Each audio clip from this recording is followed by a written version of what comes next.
Well, hey there, everyone. Happy Friday. TGIF. We have made it to the end of another work week. King 5 meteorologist Adam Claibon here to talk about all the sunshine that's ahead for this afternoon. Some of the rain ahead for at least part of the weekend, Saturday. I'll go ahead and give you that information. And then also to talk about the king tides that are going to be impacting us as we go into early next week. But did talk about the sun. That's already out there. Starting to see a lot of it, and a beautiful look right now of everything. You can see all the sunshine that is out there as we speak right now. And a live look here in Seattle after some morning fog, some clouds, those beginning to burn on off, and we'll get to see a lot more of that sun here as we go on into the afternoon. Now check out Olympia's sky camera right here, and you can see that we're definitely noticing a lot more of the dense fog down into some parts over into Thurston County, Mason County too. It's taking a little while longer for that to burn off, but we're going to see that eventually start to get on out of here early into the afternoon, and the coast even getting in on some sunshine. This is a welcome sign. After earlier into the week, we were usually one of the ones who were dealing with a lot more of the clouds and even the rain, but the sun, nice to see here.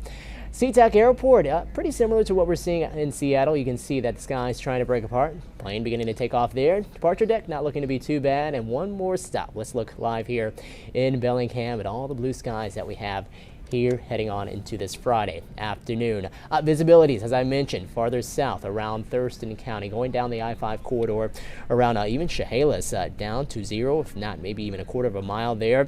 Elsewhere, it looks like Mason County, we're doing a lot better, up to that optimal 10-mile range like you'd like to be at. And then elsewhere, also seeing a lot of 10s on the map. So the forecast here for the rest of today is that those clouds, those will continue to break apart, burn off, and we'll get a lot of sunshine as highs bounce back into the mid and upper 40s for highs, and then drop quickly as we go into the night. Overnight lows dropping down into the 30s, going to set us up for a chilly start tomorrow morning, and going to be chilly overall heading into the day tomorrow, with rain coming in as we go later on into Saturday morning throughout the afternoon. Kind of breezy at times too, as we expect some of those winds around 20 to 30, maybe gusting up to 40 miles per hour in a few spots. Here's the satellite and radar picture. All is quiet. You do have some of that shower activity just off of the coast. That's still with our next system that's going to be heading in, but going to take a little while. So again, for the rest of today, we are staying dry, but you can see that spin in the atmosphere up into the Gulf of Alaska just south of Anchorage. That's your low pressure system, and then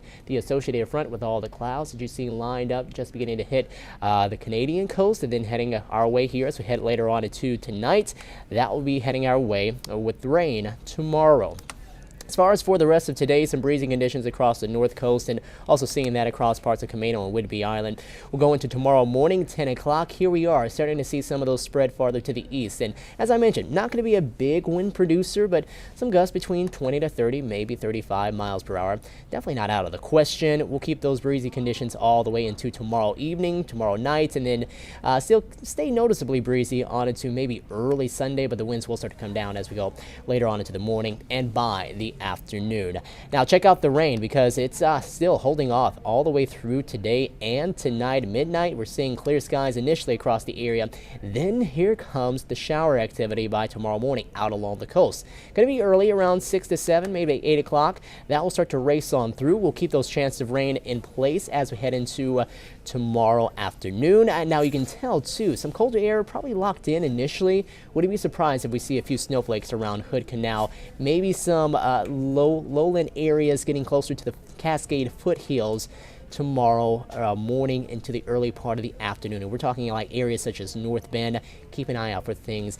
Generally areas near to above 1,000 feet with some of that. Should it be much of a concern, and we expect that with that being the case, temperatures are going to warm up. That will limit, if any, sort of accumulations. And that races on through here, so it's not going to be a long-lived event. We'll go on into tomorrow night, start to see a lot of the moisture tapering on off.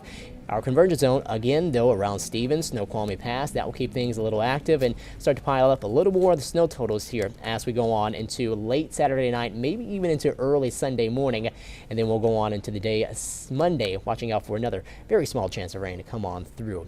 Now let's talk about amounts. Rain amounts between 1/4 to 1/2 inch here around Puget Sound. Pretty much the same there out along the coast too. Could be some higher amounts and some of those heavier downpours. And as far as the snow totals, we can start to pile up an additional 6 to maybe 12 inches there across the ski resorts, maybe even a little more with that convergence zone around Stevens Pass, as we can start to approach maybe 1.5 to 2 feet. Mount Baker coming in at about a foot, maybe a little over that, and then closer to Snoqualmie Pass a little over that. Crystal Mountain and White Pass, last go around, we just saw 2 to 3 inches. Should get a little more with this system that's coming on through. And one more thing I wanted to point out. So king tides, they're going to be around early next week. Thankfully, the impacts won't be quite as bad as what they were last time, but we do expect to see those water rises, and looks like as far as the timing with that, we're going to go into Monday, Tuesday, and Wednesday seeing those king tides. The first event will be Monday at 6:46 a.m., 13 feet. You can see on Tuesday 7:22. So all three of these during the morning, and Wednesday also at 7:57 a.m. You can see those will be right at, or if not maybe just slightly above 13 feet, and gradually starting to come back down as we go later on into next week for Thursday, Friday, and heading on into Saturday. Here's your forecast today. We top off in the mid-40s to Layla 45. Clouds breaking apart. More sunshine to come across the northern interior. Parts of Puget Sound. 46 in Seattle. Redmond hitting 47 degrees. South Sound in the mid to upper 40s with those clouds and fog beginning to burn off. And then tonight's lows drop down into the 30s again. Below freezing in a few spots. 35 in Renton. 36 in Bellingham. A few more clouds late. Initially, though, we are going to be clear. 44 on Saturday with those chances of rain coming through. And then we'll see more chances, but just a few showers around heading on into Monday, and then a pattern. It looks like AM clouds, some fog around, partly sunny skies for the afternoon, setting up for the rest of next week, starting on Tuesday, and probably going to last us all the way into next Friday. So key takeaways is that we do have rain coming through. Make sure to have the rain gear handy. Keep an eye out, too, for some of that snow across the mountains. Going to get a nice dumping of that across some of our passes, especially Snoqualmie and Stevens Pass and the king tides. Although the water is going to rise, we're not going to see major impacts because of it. Everybody take care. Have a fantastic Friday and a wonderful weekend. We'll talk to you soon. For more local news coverage, live and on demand, watch King 5 Plus. Download free on Roku and Fire TV.